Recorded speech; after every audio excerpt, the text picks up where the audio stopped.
Привет, YouTube! Сегодня готовим вкуснейший торт с шоколадными бисквитами, клубничным сливочно-йогуртовым крем-муссом и клубничной прослойкой. Что не говорите, а клубника и шоколад – это классика жанра. Всегда вкусно вместе. Для продвижения канала, пожалуйста, поставьте лайк перед началом просмотра и напишите любой комментарий. Начнем с бисквитов. По этому рецепту бисквит получается действительно очень насыщенно шоколадный.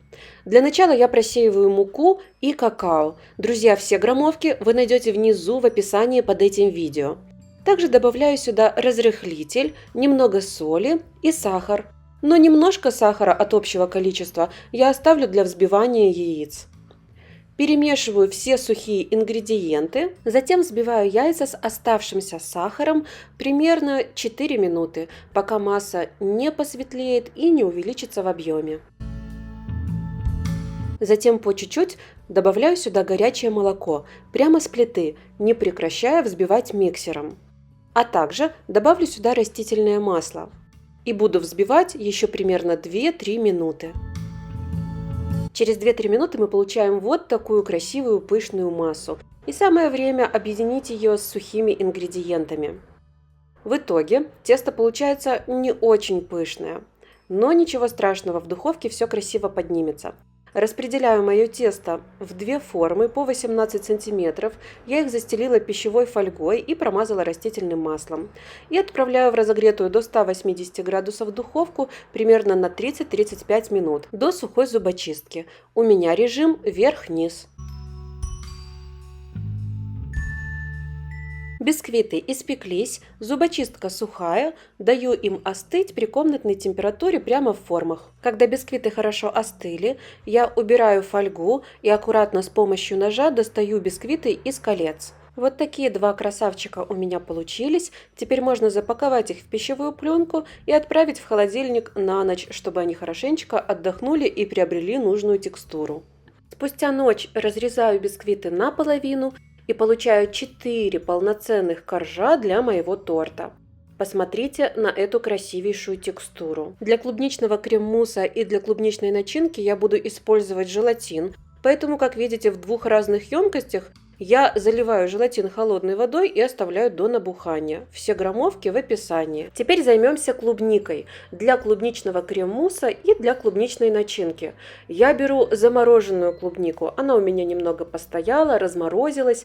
Если у вас есть в свободном доступе свежая клубника, то, пожалуйста, берите свежую. Я добавляю в клубнику сахар и отправляю это все дело на огонь. Клубнике с сахаром надо дать покипеть примерно 2-3 минуты.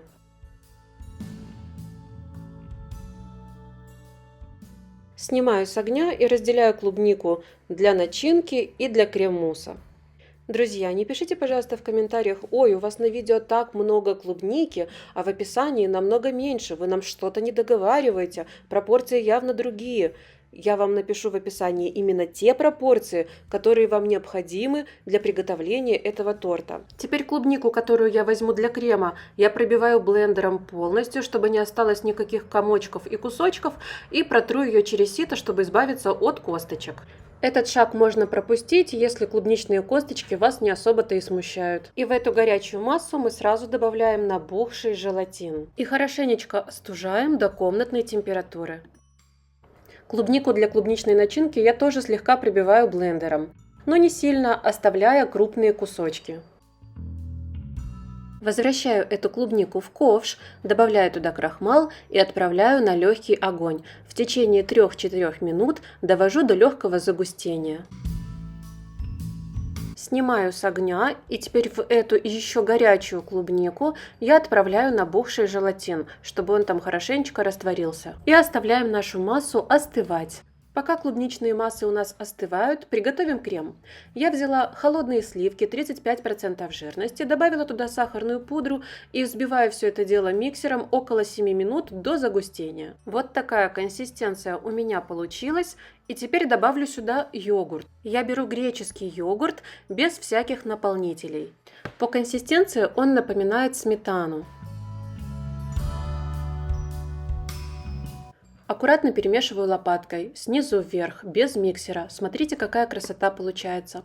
И теперь надо добавить сюда клубнику, ту, которую я перетирала через сито. Она с желатином уже хорошо остыла.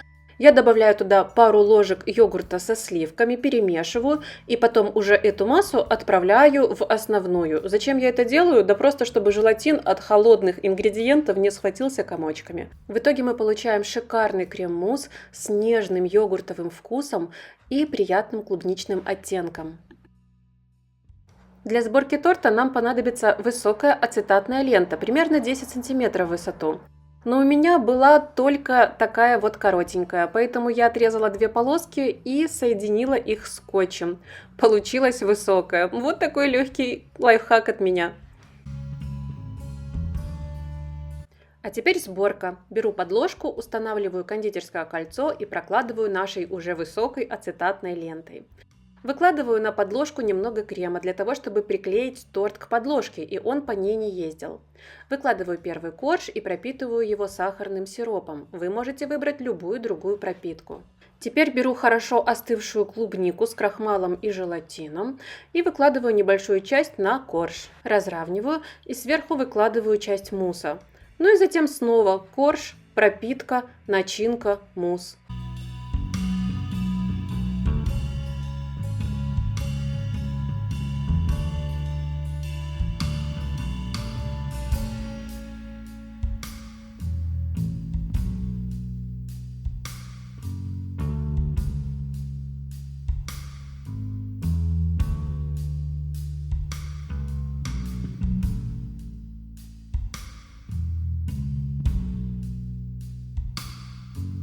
Собранный торт я накрываю пищевой пленкой и отправляю в холодильник на ночь.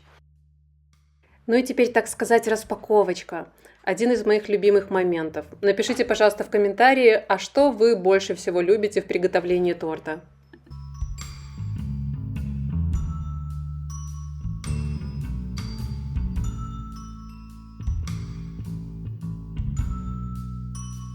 По вкусу, как я уже говорила, клубника и шоколад – это, конечно, классика. Это очень вкусно. Обязательно соблюдайте граммовки желатина для того, чтобы ваш мусс оставался нежным и не резиновым. Вы только посмотрите на пористость и текстуру этого бисквита. Однозначно, этот рецепт пойдет в мою копилочку. Напишите, пожалуйста, в комментариях, будете ли готовить такой тортик вы. И если будете, то напишите про результат. Не забудьте поставить лайк этому видео и обязательно подпишитесь на канал. А я вам желаю вкусных тортов, вдохновения и прекрасного настроения.